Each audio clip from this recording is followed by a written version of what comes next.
We are back in the garage. Junior got some parts for his NV3500 transmission, so we're going to get to work. In this box here, he's got a new input shaft to replace the one that was all worn out here in the pilot bearing area. Got a new 1-2 shifter fork. It looks like it's been reinforced a little bit from the original design. Maybe he won't break it. Yeah, he didn't break the first one, but hopefully he won't break this one either. But it does look a bit beefier. And then we've got the rebuild kit. It's got all the bearings, the gasket, synchros, all of that. So what we're going to do right now is start on the case halves and get the bearings replaced in them, get the case halves cleaned up. That will be this video, getting that done. And then the next video, we'll tackle the main shaft. All right, we got the race out of that hole, and it wasn't easy. We have this puller, which is a pilot bearing puller, and the bottom of that bearing cup is shaped like a cup, so we could get that on there. We didn't have a very long bolt. We were using a weight there as a slide hammer. That was not getting us anywhere. So what we did is we did some sketchy stuff with the press. Yeah. We put this in like that, basically supporting the transmission from the bearing. And we took a couple of blocks of wood, went from here and here down to here and here on the transmission, and went to pushing. And it popped one time, came up a little bit, and then it completely come loose. Come flying out of there, which is typical for us using a press. Fortunately, I had an old KLR seat sitting here. Transmission landed on it, fell on the floor, no problem. So that's one side out. Well, one bearing on one side. Now we need to take the other main bearing out. This was the bearing cup for the counter shaft. Okay, we're ready for the main bearing. Got to take those 3 bolts out, get the retainer off there, and then we'll drive the bearing out. Yeah, the retainer's out. Now we just need to flip it over, and it looks like we should be able to drive that bearing out from the other side. We'll just knock it out by hammering on the inner race, which it's not going to make any difference since we're not reusing that bearing. Well, where the getting the race out of the other hole was a fight, that took one tap and it fell right out. So now we're ready to get the bearings out of the other side, the other half of the case. All right, we've got the puller down there in the race. We're going to have to go back out of the press. I gave it a couple of whacks with the slide hammer. This one's not coming out any easier than the other side. We'll try to get a video of this sketchiness on this. Hey, I told you, if you got any better ideas on how to do this, I'm listening.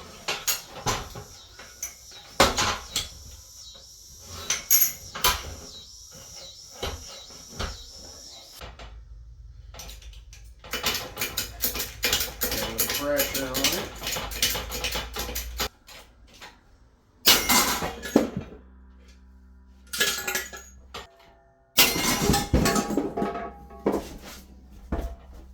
This is try number 3. I had to kept popping out, so I had to redo the teeth slightly on the puller. Stand back and hope for the best. Yeah. What's the worst that can happen? My bell housing breaks. You get. Well, I was thinking I could lose some teeth like I have in the past. Buckle your knee when that thing comes flying out. Motherfucker. That sounds like a good sign. Let me get the flashlight. Is it next door? It is. Can you see it? Now, my glasses are fogged up. I can't see shit. Okay. This time we're trying heat and pressure.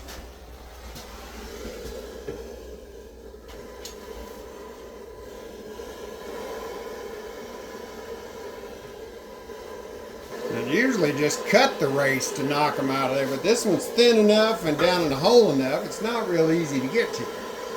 And since it pulled the first one out real easy, I thought, hey, I might pull this one out too. Not. Give it a little more pressure. There, just hand me the torch. There you go. Well, that worked.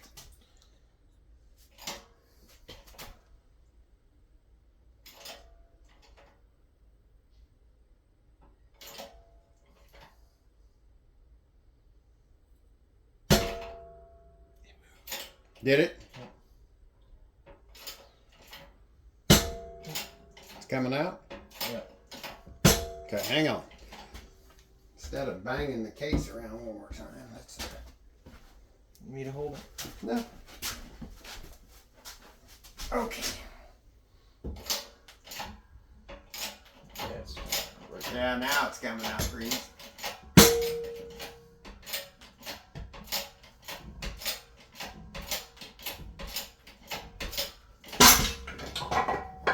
Beautiful. Only took 4 tries and some heat. And that leaves us with this bearing here, and it has a retainer. Now, they're the same bearings, but they sent the 2 new ones, both have retainers on the outside, where that one in that half of the case originally didn't. Now, they're the same bearing otherwise. So we've got this retainer ring here that sets that down, and then the plate there sandwiches everything together. So we need to flip this back over and drive it out from the other side. Flip it over, Junior.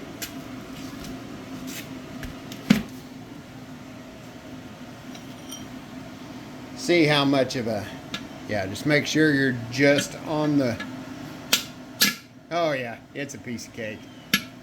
That's why they're retained in there, because they're not paper. So that's got that out. There's the retainer we're talking about. So now, before we drive anything in, Junior is going to take these out to the car wash and clean the cases out nice and spotless. All right, we got the cases cleaned up. Now we're gently pressing that race down in there. Now this one needs to go below flush. So we'll use this block to get it flush. And then we'll use part of the old, we'll use the old race to shove it down in a little further. Install. Okay, we've got the old race flipped upside down to push it in there. I ground down the outer edge a little bit so as we push it in there it won't get stuck.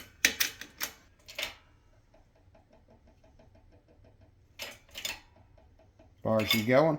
It's kind of tight, yeah. Okay, that one's in there. Bottom now. So we got it pressed in there. The lip of it's down below the edge like it's supposed to be. Everything feels good. And we're putting this one in. It's got the ring around it.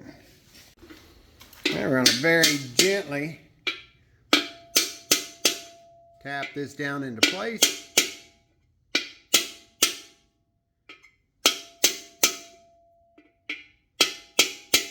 And just on the outer race.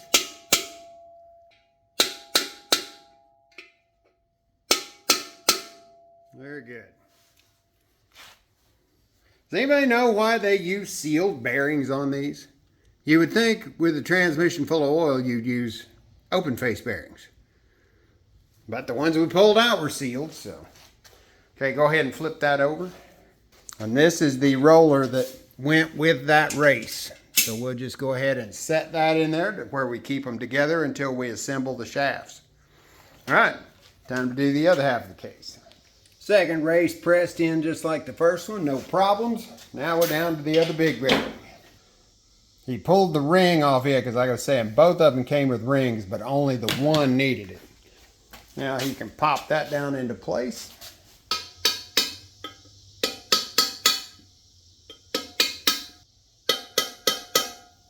All right, now we're down to the retainer. Okay, it's got a little bevel right here. That part faced up. A little Loctite on these bolts because we definitely don't want them coming back out.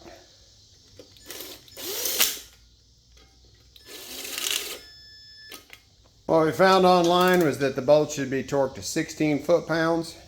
Okay, we weren't liking the way that felt with that other torque wrench, so we got the trusty old beam type out.